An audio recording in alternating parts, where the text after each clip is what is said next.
कहते हैं परेतिन दाई बेर के पेड़ में रहती है। जिस स्त्री की प्रसव के दौरान मृत्यु हो जाती है वह परेतिन बनती है। इसलिए परेतिन अपने बच्चे के साथ ही दिखाई देती है। हाट बाजार में परेतिन अपना सामान खरीदने आते हैं, लेकिन लोग उन्हें पहचान नहीं पाते।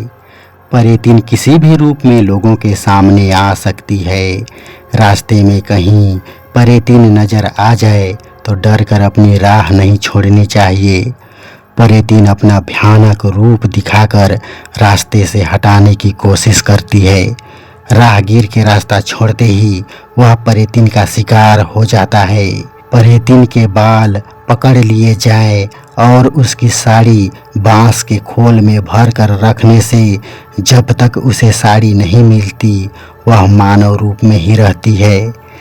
जहां आम तौर पर परेतिन नकारात्मक आत्मा मानी जाती है, नाम सुनते ही आत्मा कांप जाती है, वहीं गांव में परेतिन दाई की पूजा करते हैं, जिनकी कृपा से गांव में सुख शांति बनी रहती है। जय माता रानी। आज हम सुनाते हैं परेतिन दाई की अद्भुत कहानी।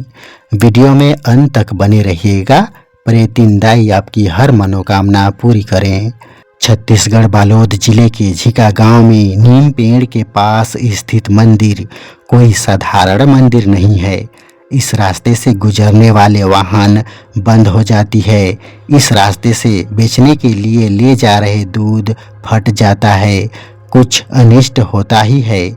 जानबूझकर बिना चढ़ावा दिए आगे निकल जाता है तो बिना सिर झुकाए गुजरते हैं। तब चाहे ईंट पत्थर पैरा हरी घास मिट्टी सब्जी भाजी आदि क्यों ना हो, उसका कुछ हिस्सा मंदिर के पास छोड़ना पड़ता है।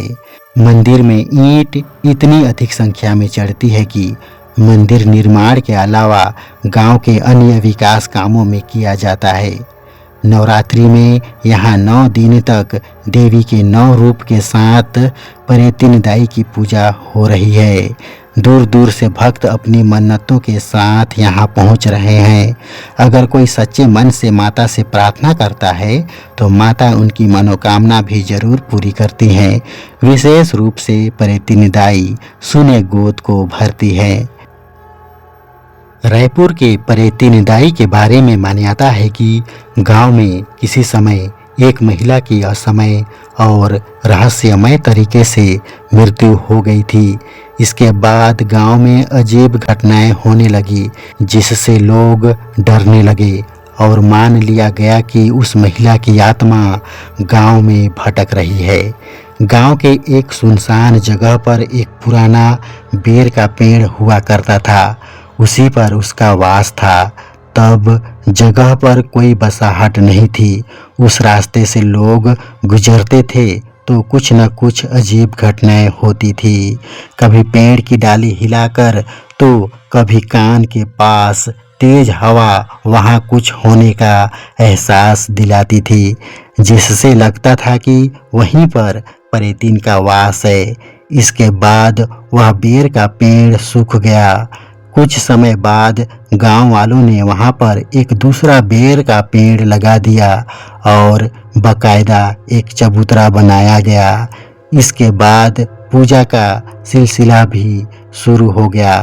आत्मा को शांत करने के लिए गांव वालों ने पूजा पाठ शुरू किया और धीरे धीरे उस आत्मा को परेतिन दाई के रूप में देवी का दर्जा दे दिया गया। चौखट पर परेतिन दाई का चित्र बनाया और नाम भी लिख दिया। उसके बाद ग्रामीणों ने मिलकर वहां एक साधारण मंदिरनुमा संरचना तैयार की, जिसमें अब परेतिन दाई की प्रतीकात्मक मूर्ति रखे गए हैं। यहाँ नारियल नींबू सिंदूर चुनरी अगरबत्ती फूल माला और चूड़ियाँ काली चुनरी या लाल रंग की साड़ी अर्पित करते हैं। अब राजधानी का विकास होने के साथ परेतिन दाई के चौखट के आसपास भी लोगों के घर बन गए हैं। गांव के लोग परेतिन दाई की पूजा जरूर करते हैं। रात या दिन के समय नवजात बच्चा के रोने पर परेतिन माता को काला चूड़ी और काजल चढ़ाने से बच्चे का रोना शांत हो जाता है। निसंतान दंपति सच्ची श्रद्धा से माता के चरणों में फूल अर्पित कर मन्नत मांगती है तो माता उनकी झोली भर देती है। लोग सुख शांति समृद्धि की कामना करते हैं। आज बस इतना ही। मिलता हूँ इसी तरह के वीडियो लेकर एक नए एपिसोड में। जय माता रानी, जय हो परेतिनी दाई की। सबकी मनोकामना पूरी करे माँ।